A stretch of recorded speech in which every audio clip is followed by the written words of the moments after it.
Awesome. Okay, so we have our new camera here. Sorry, I'm really excited. This is the first video I'm filming after my camera was stolen. You guys know I film a bit in advance because of like travel and shit, but here we are. Very exciting. So yeah. Anyway, this August is a lot of back and forth. It's a lot of stop, go, red light, green light, which I think will help us determine what pace we can operate at, what we can get done practically, and things that are stopping us from being able to do so as well. And it's my birth month on the 24th. Had to mention that. So Virgo season will be upon us soon, but for now, Leo season. If you're excited to dive into what the astrology holds for us for the month of August coming up, make sure that you like, subscribe, and hit that notification bell so you are always up to date. Oh, this is so cool. I have a selfie cam now. I used to never have a selfie cam, which meant I could never look at myself, but I mean, I won't do that still, but maybe I will. I don't know. Make sure you comment as well. Do all the things. Yeah, we know the drill. Before that, I do want to mention the coolest, safest space to buy Bitcoin or dollar cost average on a recurring basis into what will become the world reserve currency. Not financial advice. Maybe I will get sued for saying that. But if you're looking for a safe space to buy Bitcoin on a recurring schedule, Swan Bitcoin is your go-to. I have a ref link down below where I use Swan to buy into Bitcoin regularly. You can buy in using Swan if you want. I recommend. It's safe. I like the team. Boom, boom, boom. Win-win. If we haven't met yet, hello, I am Maren. I am an astrologer. I've written some books. I've done some things. I invest in crypto. I do a lot of things, but if we have not met, I am Maren. Nice to meet you. I use Western astrology within the tropical zodiac, focusing mostly on ancient Hellenistic techniques, which is the way that I use rulerships and some other things, if you can catch on to that while I delineate this. So during this whole month, first off, Jupiter has re-entered Aquarius, which in and of itself is a big deal because Jupiter was in Pisces for the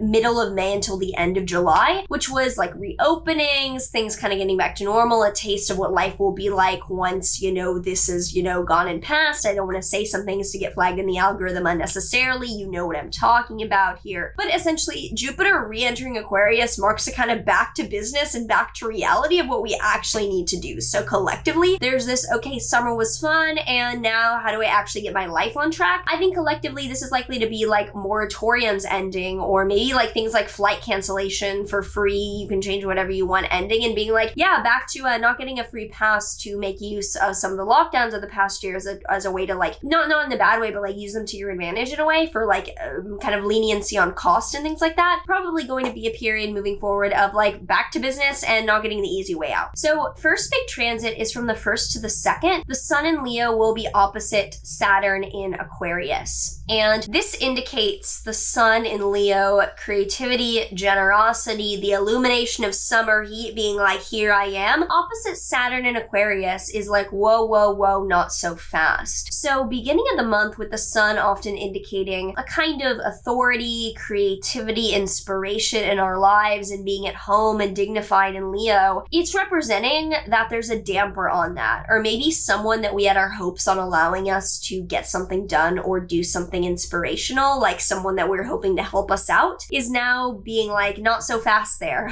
is not really giving us the go-ahead. There's a feeling of being let down, or maybe someone in the public eye not acting as heroically or as generously as we were hoping for, and being the bearer of bad news. So we do start out on a pretty solemn, pretty serious note in the initial part of August to really kick the month off. And then by the 6th to the 7th, the Sun in Leo will be squaring Uranus and Taurus. So by the 6th to the 7th, this person, this authority figure, this energy of creativity in the world is at odds with routine. Instead of being someone who's saying no and sticking to their routine, they're saying no and then jumping off the deep end. So in each of our own lives, and especially if you look at your August forecast coming up, which the video should be out around this time, seeing what area of life you're depending on someone to be inspirational, who is then acting out and being very shocking on another area of life. That the Sun opposite Saturn square Uranus is like not saying yes, but then going off the fucking deep end and doing something else that is not part of the plan, that is like, Jesus Christ, could you not have like said yes or at least said no and fucked off? Like, you're really going out doing this shit now? That's kind of the energy by the first week or so. On the 8th, there is a new moon in Leo. New moons are always new beginnings, and this one is in the sign of Leo,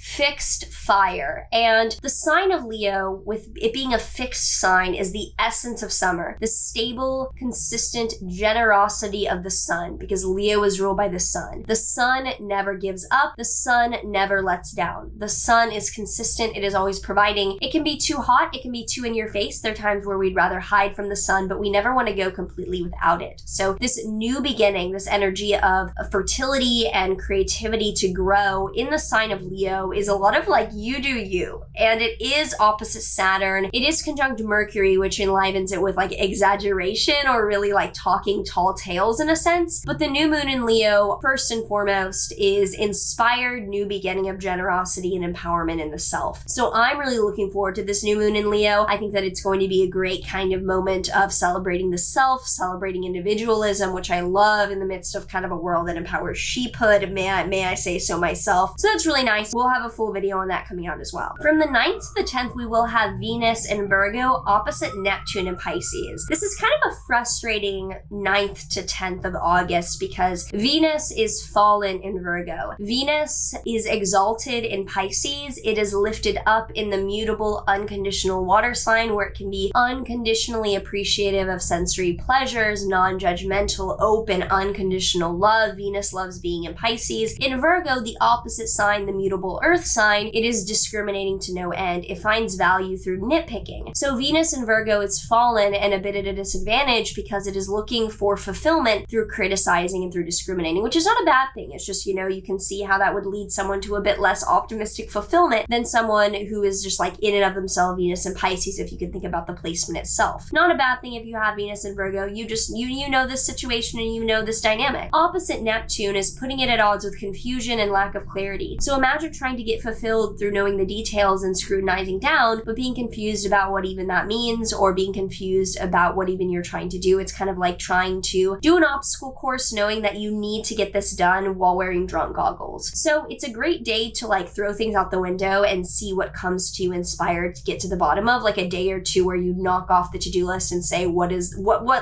coming up, because things will come up. Like a day or two where I'm gonna knock off my schedule and be like, whatever comes up today is gonna be fucking important, but I'm not gonna try to have a plan because it's a bit confusing and a bit, watching out for trying to get to the bottom of things, whereas we're being thrown for a complete loop. On the 16th though, Venus enters Libra. This is lovely. Venus entering its home sign of Libra when planets are strongest and most comfortable in their home signs. This is where by the 16th, second half of the month, we have breathe a sigh of relief and can feel that things are back to a bit of more stable, harmonious order, because Venus in Virgo, in some aspect to Neptune is uncomfortable. That's uncomfortable. So I think that the collective morale will be a bit softer, a bit more comfortable second half of the month. Then on the 22nd, we have our second full moon in Aquarius of the year. This is big because this is the second full moon in Aquarius. We had one in July, and with the sun at like 29.5 degrees of Leo opposite the moon at 29.5 degrees of Aquarius. This is the second culmination or letting go of boundaries and structures in our lives, because the moon in Aquarius is in a Saturn-ruled sign. Aquarius is bottom-up boundaries of where we need to build boundaries in order to then grow on top of them. And this is kind of another time of, you're ready to do it. You fucking built it. Like, let that foundation go and soar. So this is an important part of the month as well, because it's reiterating the Aquarian focus of this year. So let's pull a tarot card for the collective for August. So I'm using the Trading View deck. We have the Short reverse, which is the Devil reversed. And the Devil usually means like putting up with the world. Like, what are the worldly responsibilities, the bills, the eating, the shitting, the sleeping you got to deal with. Reverse, it's kind of like, don't be such a slave to routine. Like, don't feel like you need to be imprisoned by your body or your requirements for day-to-day life. Like, live a little and know that you have the foundation set and down. So if you enjoyed this, let me know down below your thoughts, your feelings coming up for August, what you're looking forward to, what you're concerned about. Would love to hear from you. Otherwise, like, subscribe, do all the things, and I will see you in the next one.